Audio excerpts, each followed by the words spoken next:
हरीफ मतलब मुश्किल नहीं फ़सून नियाज़। हरीफ मतलब मुश्किल नहीं फ़सून नियाज़।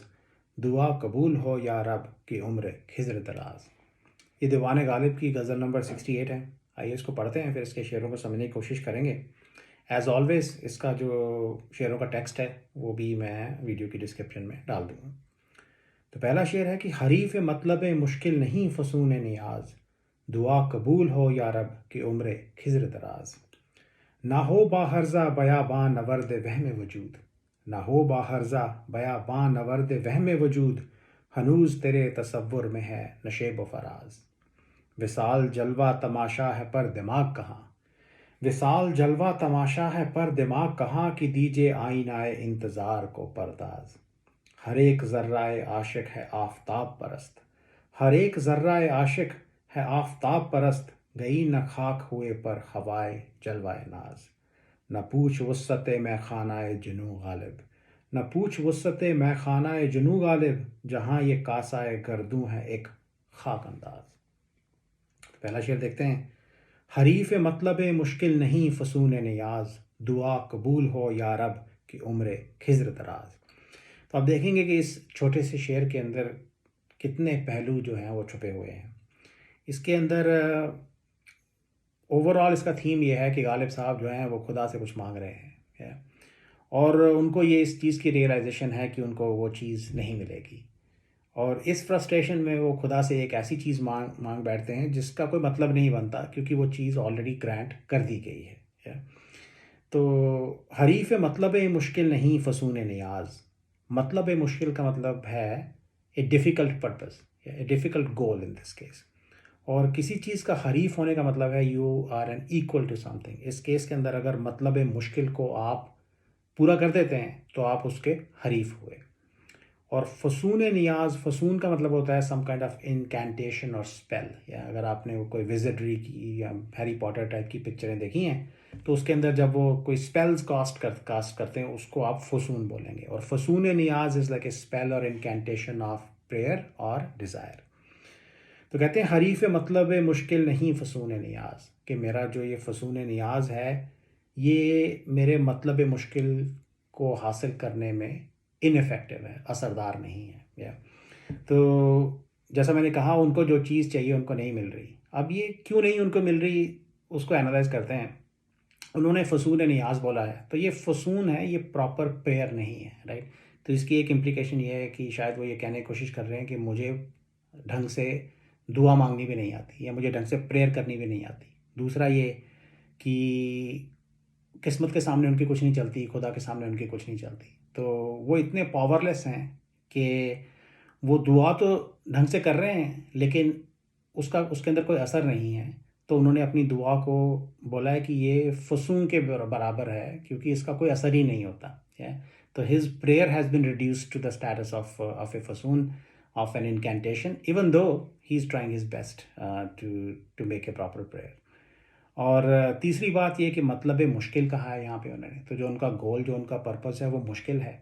अगर आप महबूब का प्यार चाहते हैं जो कि कभी नहीं मिलता आशिकों को, अगर आप डिवाइन पाथ में प्रोग्रेस चाहते हैं, खुदा से मिलना चाहते हैं, वो सब चीज़ें बहुत ही मुश्किल हैं। तो जो चीज़ वो मांग रहे हैं वो इट्सेल्फ बहुत ही मुश्किल है मिलना, और ऊपर से उनकी दुआ में असर भी नहीं है। तो नेट रिज़ल्ट ये है कि it's a state of his bad luck, state of his powerlessness in the face of divinity, कि उनको जो चाहिए उनको नहीं मिल रहा। दूसरी लाइन में वो कहते हैं दुआ कबूल हो या रब की उम्र खिज़्र दराज। खिज़्र साहब जो हैं उनको एक प्रॉफिट माना जाता है बिब्लिकल और इस्लामिक ट्रेडिशंस में। उनकी बहुत सारी क्वालिटीज़ हैं। वो भटके हुए राहियों को रास्ता दिखाते हैं। उनकी एक क्वालिटी ये भी है कि उनको इटर्नल लाइफ ग्रांट कर दी गई है। तो कहते हैं दुआ दुआ कबूल हो या रब की उम्र खिज़्र दराज। और वो खुदा से ये दुआ मांग रहे हैं कि खिज़्र साहब को लंबी उम्र दी जाए। अब इस दुआ का कोई मतलब बनता नहीं, क्योंकि खिज़्र साहब की लंबी उम्र तो ऑलरेडी है, उनको ऑलरेडी ये दे दी गई है। तो अब गालिब साहब ये क्यों फ़िजूल की दुआ मांग रहे हैं, इसकी भी मल्टीपल इम्प्लीकेशंस हैं। एक तो ये कि वो फ्रस्ट्रेट हो गए हैं, या तो आउट ऑफ फ्रस्ट्रेशन वो खुदा से एक ऐसी चीज़ मांग रहे हैं जिसका कोई मतलब नहीं बनता, या फिर वो खुदा की जो क्रूलिटी है उसको एक्सपोज करने की कोशिश कर रहे हैं कि मैं जो मांगता हूँ वो मुझे नहीं मिलता। इस केस के अंदर मैं एक ऐसी चीज़ मांगता हूँ जो ऑलरेडी दी जा चुकी है, तो देखते हैं खुदा क्या करता है। क्या खुदा उसको वापस ले लेगा, या तो क्योंकि उसने तो हमारे पर जुल्म करना है, तो क्या दी हुई चीज़ भी वापस ले लेगा खुदा? ये इसका भी एक टेस्ट हो सकता है। या खुदा को अम्यूज़ करने की कोशिश भी इसके अंदर हो सकती है, राइट? कि इतनी सारी मैंने दुआएं मांगी हैं, कोई कबूल नहीं हुई, तो मैं खुदा को अम्यूज़ करने के लिए एक ऐसी चीज़ मांग के देखता हूँ जिसके लिए खुदा को कोई एफर्ट नहीं करना पड़ेगा। तो देखते हैं कि क्या वो अटेंशन भी पे कर रहा है मेरी दुआओं को कि नहीं। या तो ये बहुत सारी इम्प्लीकेशंस हैं खुदा को प्लीज़ करने का, खुदा को खुश करने का भी इसके अंदर एक एंगल हो सकता है। May be he is trying to play safe, कि मैं एक ऐसी चीज़ मांग के देखता हूँ जिसका कोई मतलब नहीं बनता। या तो and and that may Amuse God. या तो ओवरऑल आई थिंक इसका जस्ट वही है जहाँ से हमने शुरू किया था, कि this is an expression of his on powerlessness, on bad luck in the face of divinity, कि वो जो भी चीज़ मांगते हैं वो उनको नहीं मिलती, या तो उनकी दुआ में असर नहीं है, या वो एक ऐसी चीज़ मांग रहे हैं जो दी नहीं जा सकती। हरीफ मतलब मुश्किल नहीं फसून नियाज, दुआ कबूल हो यार की उम्र खिज़्र दराज। तो अगला शेर देखते हैं, ये बड़ा खूबसूरत शेर है, बड़ा मिस्टिकल शेर भी है। ना हो बाहरसा बयाबां नवर्द वहम वजूद, ना हो बाहरसा बयाबां नवर्द वहम वजूद, हनूज तेरे तसव्वुर में है नशेब व फराज। तो इसके अंदर जो की वर्ड्स जो हैं वो हैं वहम वजूद और नसेब व फराज। वहम वजूद का मतलब है इल्यूजन ऑफ एग्जिस्टेंस। ये गालिब साहब ने दूसरे शेरों में भी ये बोला है कि ये जो कायनात है, ये जो दुनिया है, ये ख्याली दुनिया है, इसका कोई इनहेरेंट सॉलिड एग्जिस्टेंस नहीं है। उसी को यहाँ पे इन्होंने वहम वजूद बोला है। और नसेब व फराज, नशेब व फराज का मतलब है लोनेस एंड हाईनेस, नीच और ऊंच का फ़र्क। या तो ये नशेब व फराज की इम्प्लीकेशंस क्या हैं? सोसाइटी के अंदर आपकी लीनिएज के बेसिस पे, आपकी वेल्थ के बेसिस पे, स्टेटस के बेसिस पे नीच और ऊंच का भेद लोगों में किया जाता है। उसकी एक ये इम्प्लीकेशन है। यू नो सूफ़ी प्रैक्टिसेस में ये आता है कि डिवाइन पाथ की डिफरेंट स्टेजेस हैं। As you grow on that path, as you make progress, आप खुदा के पास होते जाते हैं। तो खुदा के पास की जो स्टेजेस हैं वो ऊंची हैं, जो दूर हैं वो नीची हैं। ये एक डिस्टिंक्शन हो सकती है। You know this world versus divine world, ये एक ऊंच नीच का भेद हो सकता है। ओवरऑल वो कह रहे हैं कि इंसानों के दिमाग में ये नशेब व फराज है, ये नीच और ऊंच का भेद है। और फिर अब इसका मतलब को पूरा ओवरऑल मतलब समझने की कोशिश करते हैं। तो पहली लाइन में वो कह रहे हैं ना हो बाहरजा। बाहरजा का मतलब है ओवर नॉनसेंस, और किसी फिजूल बात के पीछे। बयाबां नवर्द वहम वजूद का मतलब है somebody who is wandering the desert of the illusion of existence। तो कह रहे हैं ना हो बाहरजा बयाबां नवर्द वहम वजूद, कि इस वहम वजूद का जो बयाबां है, जो ये जो उजड़ी हुई जगह है या जो डेजर्ट है, उसके अंदर मत घूमो तुम नॉनसेंस के पीछे। या do not chase these trifles और nonsense in this desert of illusion of existence. तुम्हें इस एग्जिस्टेंस की रियलिटी का पता नहीं चलेगा। या स्पेशली दूसरी लाइन में कहते हैं हनूज तेरे तसव्वुर में है नशेब व फराज, जबकि तेरे तसव्वुर में तो ये नशेब व फराज, ये नीच और ऊंच का भेद है, राइट? और ऊपर से तुम इस वहम वजूद के बयाबा में घूम रहे हो, चेसिंग नॉनसेंस। तो this is all A exercise in failure. तुमको इस एग्जिस्टेंस की रियलिटी का पता नहीं चलेगा। तो अब वो रियलिटी जो है वो है क्या? It's open to interpretation. Ghalib साहब ने ये तो जैसा हमने पहले ऑलरेडी डिस्कस कर लिया, ये तो बहुत शेरों में कहा है कि ये दुनिया ख्याली दुनिया है। तो इसका कोई इनहेरेंट एग्जिस्टेंस नहीं है। और दूसरी इसकी इम्प्लीकेशन ये है, क्योंकि उन्होंने नीच और ऊंच की बात की है, कि डिविनिटी हर जगह है। ये भी शायरी में आता है कि ज़र्रे ज़र्रे के अंदर, दुनिया की हर चीज़ के अंदर डिविनिटी की रिफ्लेक्शन है, राइट? तो फिर ऊंच और नीच का भेद क्या हुआ? खुदा के पास होने का और खुदा से दूर होने का भेद क्या हुआ? या ये सारी चीज़ें ही इक्वल हैं, इसलिए तुम ये नशेब व फराज की जो डिस्टिंक्शन करते हो, दैट इज़ नॉनसेंस। तो there is no like, you still consider the world of material substances to be separate from the existence of God। ये सारी एक ही चीज़ है। There is divine presence everywhere, right? तो शायद इस रियलिटी की वो बात कर रहे हैं। आप जिस भी एंगल से इसको वजूद के या एग्जिस्टेंस की रियलिटी को देखना चाहें देख सकते हैं। ओवरऑल जिस्ट वहम वजूद के अंदर है, राइट, कि आप ये ऊंच नीच की डिस्टिंक्शंस और ये वहम वजूद, इस नॉनसेंस के पीछे भाग रहे हो, आपको इस दुनिया की रियलिटी, आपको डिवाइन विजडम जो है इस प्रोसेस में नहीं मिलेगी। तो ये एक जो टिपिकल रिलीजियस या स्पिरिचुअल पाथ को फॉलो करने वाले लोग हैं, या जो बहुत प्राउड फील करते हैं, या जो अपने आप को ऊंचा समझते हैं दूसरे लोगों से, बिकॉज वो समझते हैं कि हम बहुत रिलीजियसली पायस लाइफ जी रहे हैं और हम खुदा के पास हैं, दूसरे लोग नीचे हैं, उनके बारे में एक sarcastic स्लाइड रिमार्क भी हो सकता है। Overall I think it's a very very beautiful expression, about the unity of being and over like chasing trifles, and calling out this world as वहम वजूद। ना हो बाहरजा बयाबान नवर्द वहम वजूद, हनूज तेरे तसव्वुर में है नशेब फराज। तो अगला शेर देखें, विसाल जलवा तमाशा है पर दिमाग कहाँ। विसाल जलवा तमाशा है पर दिमाग कहाँ, कि दीजिए आईनाए इंतज़ार को परदाज। तो विसाल का मतलब है यूनियन। ये महबूब के साथ यूनियन हो सकता है, ये खुदा के साथ यूनियन हो सकता है। कहते हैं हमको पता है कि ये विसाल जो है एक जलवा तमाशा है, राइट। जलवा तमाशा is like a spectacle of glory और स्पेक्टिकल ऑफ अपीयरेंस।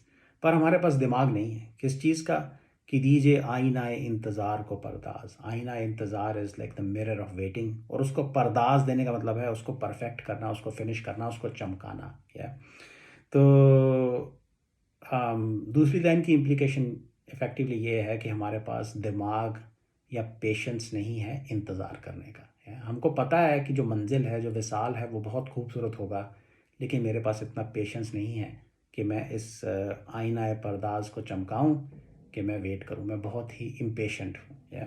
तो इसके अगेन कई मल्टीपल एंगल्स हो सकते हैं। एक तो उनका अपना इम्पेशेंस है, दूसरा जो इंतज़ार के दुख दर्द आपको सहने पड़ते हैं, आपके दिल के अंदर इतनी इंटेंसिटी है, इतनी शिद्दत से आप अपने महबूब से मिलना चाहते हैं कि इंतज़ार करना बहुत ही मुश्किल प्रोसेस है। ये और वो भी एक इसका एस्पेक्ट है। और तीसरा इसके अंदर जैसा मैंने कहा कि ये डिवाइन इसका एस्पेक्ट, मिस्टिकल एस्पेक्ट भी हो सकता है, कि खुदा को पाने का जो प्रोसेस है वो it demands a lot of patience, right. उसके अंदर आपको इंतज़ार करना पड़ता है, स्लो प्रोग्रेस होती है। तो हर इंसान के बस की बात नहीं है कि उस विसाल के लिए, खुदा के विसाल के प्रोसेस में जो पेशेंस दिखाना पड़ता है, जो इंतज़ार करना पड़ता है, वो कर सके। वो भी इसका एस्पेक्ट है। और तीसरा इसके अंदर इट बैग्स अ क्वेश्चन कि इंतज़ार नहीं तो क्या, राइट। आप इंतज़ार नहीं करेंगे तो क्या करेंगे, राइट। तो इसकी भी मल्टीपल इम्प्लीकेशंस हैं। हो सकता है अगर आपकी किस्मत इतनी अच्छी हो कि आपका इम्पेशेंस देख के महबूब दौड़ा चला आए आपके पास, ये भी आपका एक गोल हो सकता है। दूसरा ये है कि आप मर जाएंगे, इंतज़ार करते करते मर जाएंगे आप। तीसरी ये हो सकती है कि आप किसी दूसरे महबूब के पीछे चले जाएंगे। आप इश्क मोहब्बत को कम्प्लीटली छोड़ देंगे, आपका विश्वास ही उठ जाएगा, क्योंकि आपके पास पेशेंस नहीं है इंतज़ार करने का। आप अपने दुख दर्द को डुबोने के लिए शराब पीने लग जाएंगे, या किसी और चीज़ में अपना मन लगाने की कोशिश कर लेंगे। ये सारी पॉसिबिलिटीज़ हैं, कोई भी एक चीज़ शेर के अंदर नहीं कही गई, बट ये सवाल जो है उठाया जा सकता है। Overall it is an expression of difficulty of waiting for the union with the beloved, and description of an impatience of the lover. विसाल जलवा तमाशा है पर दिमाग कहाँ, कि दीजिए आईनाए इंतज़ार को परदाज। अगला शेर देखें, हर एक ज़र्रा आशिक है आफताब परस्त। हर एक ज़र्रा आशिक है आफताब परस्त, गई न खाक हुए पर हवाए जलवाए नाज। ये भी बड़ा खूबसूरत शेर है। आफताब परस्त का मतलब है सूरज की पूजा करने वाला। ज़र्रा आशिक is like a sand grain of the आशिक। तो आप देखें कि आशिक मर गया है, ये कॉमन इमेजरी है कि लोग और आशिक जब मर जाते हैं तो वो खाक में मिल जाते हैं, राइट। तो उस खाक का एक ज़र्रा, सैंड पार्टिकल जो है, वो ज़र्रा आशिक है। तो कहते हैं कि इस आशिक का एक एक ज़र्रा जो है, हर एक ज़र्रा आफताब परस्त है, सूरज की पूजा कर रहा है। तो यहाँ पे महबूब को सूरज से, आफताब से कंपेयर किया गया है, और एक खूबसूरत इमेजरी जो है वो प्रेजेंट की गई है। तो कहते हैं कि जैसे जो डस्ट के या सैंड के पार्टिकल्स होते हैं, दे ग्लिटर इन द सनलाइट, वो सूरज में चमकते हैं। उसी तरह से जो इस खाक में मिले हुए आशिक के जो ज़र्रे हैं, या वो भी महबूब के जलवाए नाज से चमक रहे हैं। या हवाए जलवाए नाज, जो लफ्ज़ हवा है, उसके दो मीनिंग हो सकते हैं। एक तो हवा, विंड, या कि महबूब के खाक के जो ज़र्रे हैं वो हवा में उड़ रहे हैं, या वो इसकी। और हवा कौन सी है? जलवाए नाज, महबूब के अपीयरेंस ऑफ कॉकेट्री, नाज है कॉकेट्री, उसकी हवा चल रही है और महबूब के ज़र्रे जो हैं पार्टिकल्स उसमें उड़ रहे हैं। ये एक इसका मीनिंग हो सकता है। हवा का मतलब डिज़ायर भी होता है, राइट। तो गई न खाक, खाक हुए पर हवाए जलवाए नाज, इसका मतलब ये भी है कि महबूब आशिक जो है वो खाक में मिल चुका है, right. It has been completely obliterated, he has died. मरने के बाद भी महबूब के लिए उसकी जो हवस है, उसकी जो डिज़ायर है, वो नहीं गई, राइट।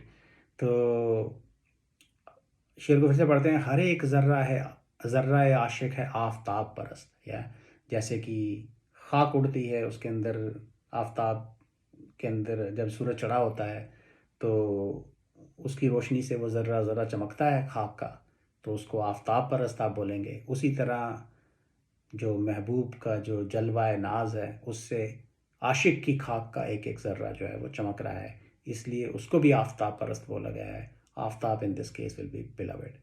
तो टू सम इट अप, आशिक जो है वो खाक में मिल गया है, लेकिन मरने के बाद भी जो अपने महबूब के लिए उसका इश्क है, उसकी डिज़ायर है, वो नहीं गई।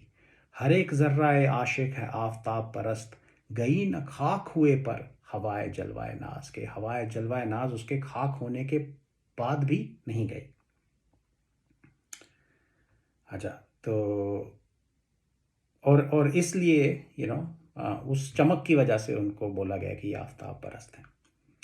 और आखिरी शेर देखें कि ना पूछ वुस्सत मैं खानाए जुनू गालिब, ना पूछ वुस्सत मैं खानाए जुनू गालिब, जहाँ ये कासाए गर्दूं है एक खाक अंदाज।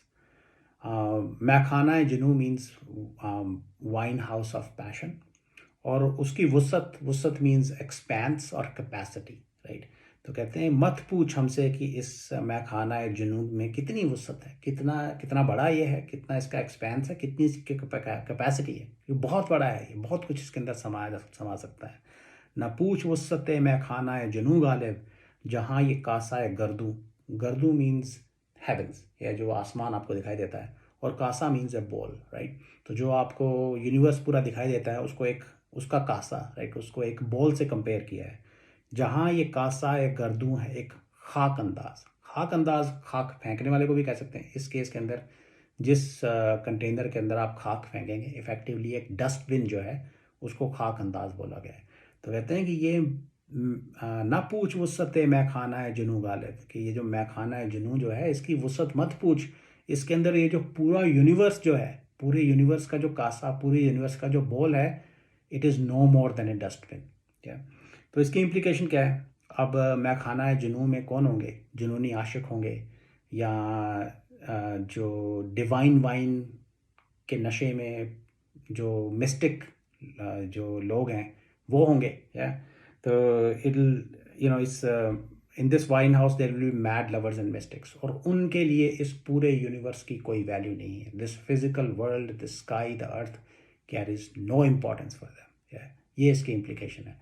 और उनका जो मैखाना जो है, उसके अंदर वो और भी ऑब्जेक्ट्स हैं, उसके अंदर सुराहियाँ होंगी, जाम होंगे, वो सारी चीज़ें जो हैं वो वैल्यूएबल हैं। लेकिन जो कासा है गर्दू जो है, वो खाक अंदाज एक डस्टबिन से बढ़कर कुछ नहीं है, या? तो this could be A snide remark over the physical world, but overall theme इसका ये है कि ये जो शराब पीने वाले, जो जुनूनी आशिक हैं, या जो डिवाइन वाइन के नशे में मस्त हैं, उनके लिए ये फिज़िकल वर्ल्ड, ये पूरा यूनिवर्स जो है, वो डस्टबिन से ज़्यादा कुछ नहीं है, उसकी कोई वैल्यू नहीं है, right. All they want to do is enjoy this intoxication of love, और intoxication of the divine wine, and they want to progress on this in this divine path. तो ये तो थी पूरी गज़ल। I hope it made sense. Thank you.